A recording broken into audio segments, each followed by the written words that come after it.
three questions coming out of the NFC, and I think he needs us to help him solve them. Dan, let's start with the Packers.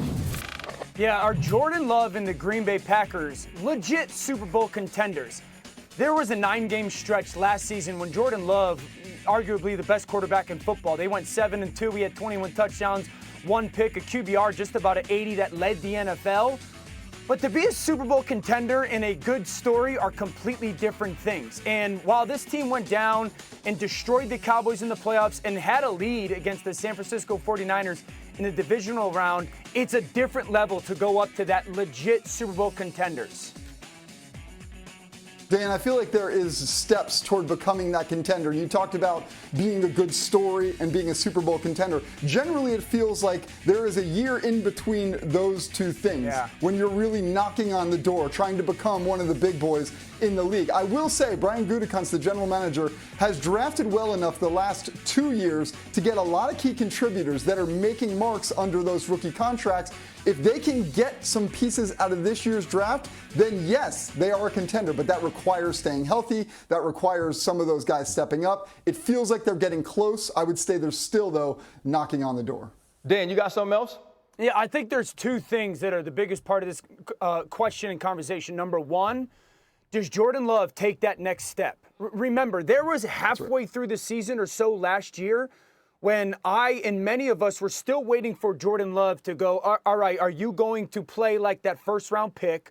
So he did for that last 10-game stretch. Now everyone expects it. And then the second thing, new defensive coordinator Jeff Hafley. Remember last year when the Cleveland Browns went and made a defensive coordinator change and brought in Jim Schwartz? And through many parts of the season, it was, oh my gosh, that was one of the biggest acquisitions throughout the whole offseason. Can Jeff Hafley be to the Green Bay Packer defense what Jim Schwartz was to the Cleveland Brown defense? Those are the two biggest things that I want to see play out this season for the Packers. Well, the other big thing to me that we can't forget is this team was 30 minutes away from being in the NFC Championship because they were up in Santa Clara on the San Francisco 49ers. Dan, you have some questions about your wife's hometown team. Okay, so listen, to me the answer is very, very clear. It's very, very clear. The Packers are, without a doubt, true Super Bowl contenders. And it's for two main reasons. One is the obvious reason to me, is Jordan Love. I see no reason why Jordan Love is going to just take this massive step backwards, right? I made a whole video about that before where I'm saying, like, to me, he's already proven that at the very least, his floor is going to be a good quarterback. And then he's already shown us that he has potential to be great and elite. And so like the question is like, where is he going to continue? And again, I lean more towards great and elite. But my whole argument was that you can comfortably pay him right now because there's no reason to believe that he is going to drop below average of a quarterback. And so even if he's just a darn good quarterback, you know, like a Dak Prescott type of level quarterback, I think that roster, and with Matt LaFleur, that team is good enough to do some damage and be a true contender, Super Bowl contender for that. Now you make Jordan Love an actual great or elite and big-time quarterback, well, then of course they're going to be a true Super Bowl contender. So I just see no reason why Jordan Love won't continue his positive trajectory and prove to be a bona fide top-tier quarterback. That's what I believe will happen with Jordan Love. And so the second reason why I think, because they talk about like knocking on the door and all of this, this is where the other big reason comes in, and it's Matt LaFleur. LaFleur has already gone through his growing pains and his failures, his successes and failures. He's already been to multiple NFC championship games. So when you have a young team, and a team that's up and coming, whether it be because of a younger quarterback, a younger roster, whatever it may be, sometimes that team, they just come up short, especially because the coaching staff hasn't even been there yet. And the perfect example of this, and I know the Packers don't want to use this team as an example, but it's the Detroit Lions.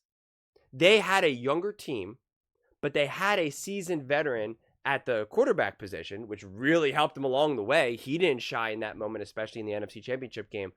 But it was the coaching staff that made some very peculiar, calls that I very much disagree with. And then the weapons for the defense dropped the ball against that team, against the 49ers in the NFC Championship game. And that was a problem. Now you have to imagine that hopefully, if you're a Detroit Lions fan, that they learn from that and that they're now going to grow, and that if they're in that situation again next season or this season, that they're not going to make those same mistakes. Now, this way, it was a little bit reversed with the Packers. The Packers were just an incredibly young team. They smashed the face of the Dallas Cowboys, which was wildly exciting, and they had an opportunity to beat the 49ers, but they just couldn't bring it home. The weather was weird. Jordan Love did not have his best game, and the rest of the Packers were not able to kind of elevate and step up. Defensively, they did pretty good, of course, but even defensively, there was opportunities for them to really shut Purdy down, intercept a couple times, and they couldn't bring that home. So now again, this coming season, you have to imagine that the Packers are going to be better just by the fact that those players, not even the acquisitions that they made that I think would make them better, but just that the players that they already have are going to be better. They're going to be better prepared for that moment because they've now been there before. They're now older, more mature, more experienced. And so I think that is going to benefit them greatly. Now, the reason that now will be enough to bring them over the hump is because LaFleur has already been there. So LaFleur knows what needs to be done. He's made his mistakes. Give him the roster and the team that is capable of getting to a Super Bowl and winning a Super Bowl. LaFleur will be able to guide that team. He'll be able to navigate that team, both through the ups and downs, through the adversity, through the successes. He's not going to be out-coached, right? So to me, that's where it matters. Dan Campbell was out-coached by Shanahan. Okay, Andy Reid out-coached Shanahan in the Super Bowl. That's just the way it went. And yet here, LaFleur, to be a Super Bowl contender, he's not going to be out-coached by Dan Campbell. He's not going to be out-coached by Shanahan.